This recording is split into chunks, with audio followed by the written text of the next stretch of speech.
গল্প করার সময় হাতের কাছে এক মুঠো কিছু খাবার থাকলে খুব ভালো হয়। তাই আজকে আমরা বাড়িতে বানিয়ে ফেলবো মুগ ডাল ভাজা। বাজারে কিনে আর খেতে হবে না। আসসালামু আলাইকুম, কেমন আছো তোমরা সবাই? নতুন একটা রেসিপিতে তোমাদের সবাইকে স্বাগত জানাই। তো এখানে 3 বাটি মুগ ডাল নিয়েছি, মানে ওই 400 গ্রাম। মুগ ডালটাকে খুব ভালো করে ধুয়ে প্রায় 5 থেকে 6 ঘন্টার জন্য ভিজিয়ে রাখবো। তোমরা চাইলে এটা ওভারনাইটও ভিজিয়ে রাখতে পারো। আমি 5 থেকে 6 ঘন্টা ভিজিয়ে রেখেছি। 5 থেকে 6 ঘন্টা ভিজিয়ে রাখার পর খুব ভালো করে এটা জল ঝরিয়ে নিয়েছি। এবার একটা কাপড়ে এরকম করে রেখে আবার খুব ভালো করে জলটাকে চেপে চেপে মুছে নেব, যাতে একটুও কোনো জল না থাকে।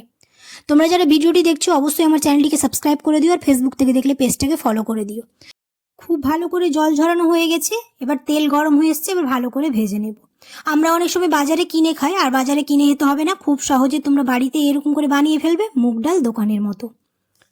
এটা বানাতে তেমন কোনো সময় লাগে না, ডালটা ভেজাতে যতটুকু সময় লাগে। খুব ভালো করে ভেজে নিয়েছি। এবার একটা টিস্যু নিয়ে এরকম করে ওপরে ওপরে তেলগুলো সব মুছে নেব।